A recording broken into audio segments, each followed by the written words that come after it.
Something about this seems very familiar, doesn't it? Yes. Yeah. We got another adventure. This one's closer though. It's only about an hour away. And something I've been looking for a while.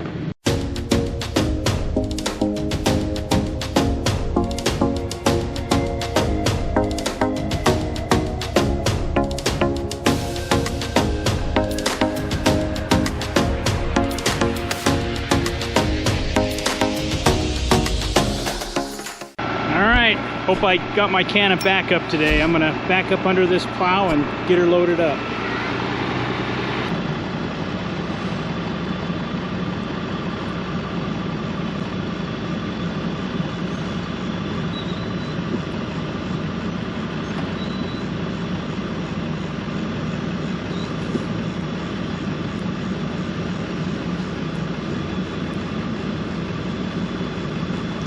What do you think?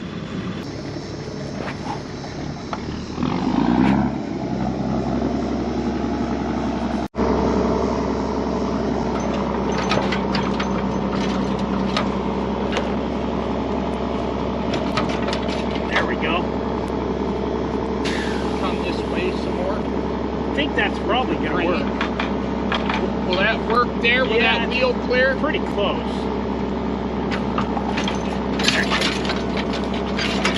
There we go. Yeah, that'll be all right.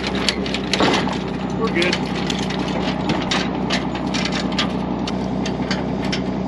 What do you think?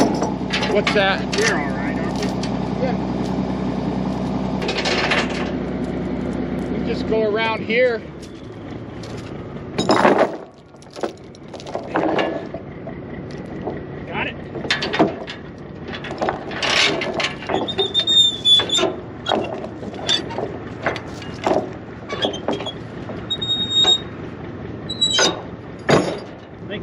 Thank you. Well, we got it home. Let's see what we got. What this is a Case 4-bottom plow. And I know the hitch needs some work, so it's broken here. I'm gonna grind this off, weld this back on, and fish plate it so it'll hold. I also need to grind that off of this pull plate and put it so I can just put a bolt in there. And then it's missing a cross brace that would come across here and bolt into the drawbar, and that way I can adjust it so that it'll track correctly in the furrows. And this is a Case plow on steel wheels, and it's a very interesting mechanism.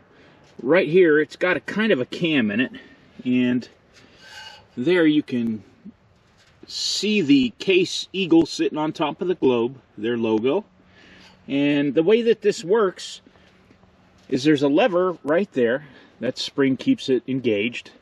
And from that lever, a string would go up through this eyelet, up into the tractor that's pulling it, and you could trip that. And what would happen is, when you get to the end of the field, you could pull that string, and it would cam this up and bring those plows up out of the ground. Our one-way works the same way.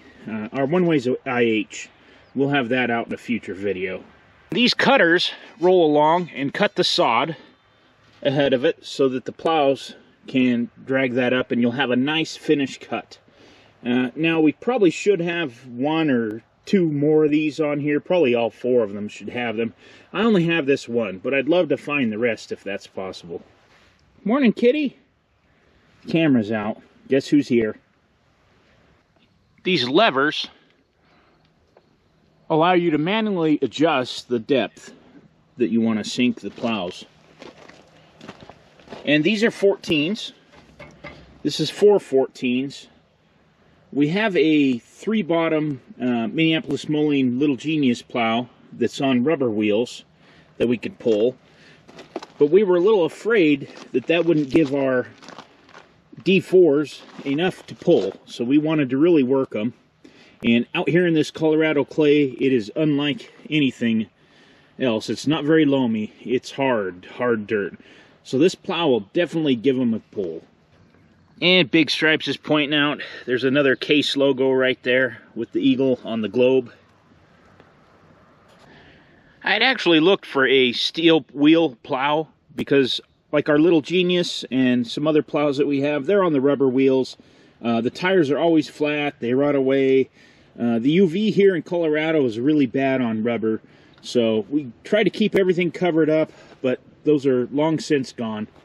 And it would be good to have something out there that we don't need to worry about when we want to get this out every once in a while. There's the steel tail wheel. That is one heavy chunk of steel they've got U-clamped on here. That's like 3" by 1" solid steel to help bolster this.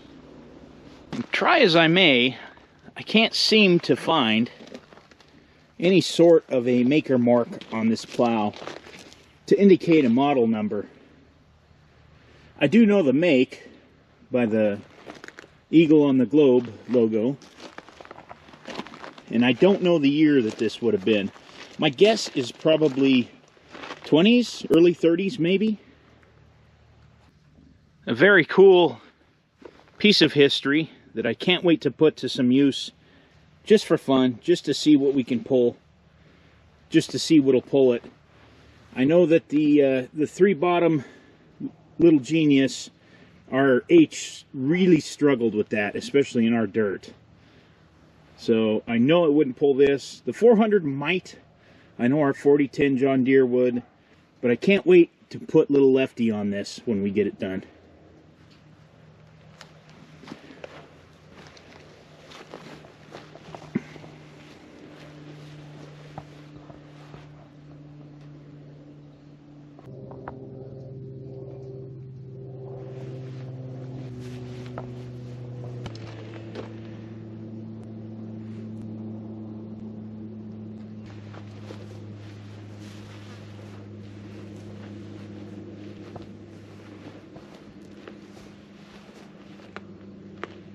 Right there it's labeled CX14 for the 14" plowshares.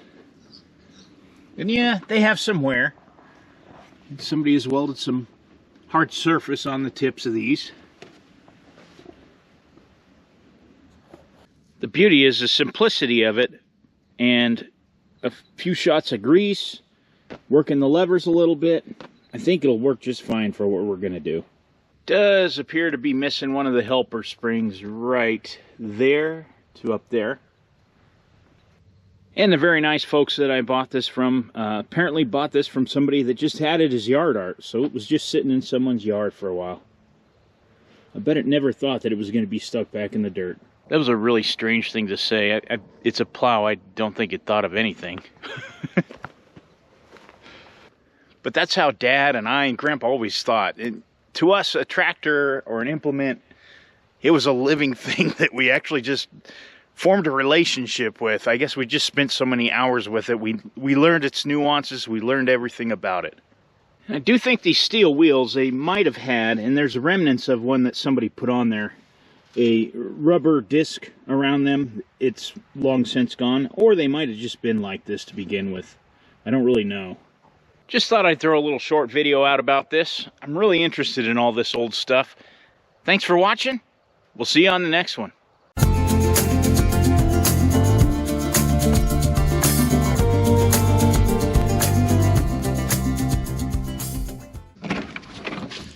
Why did you lock the door? You locked it.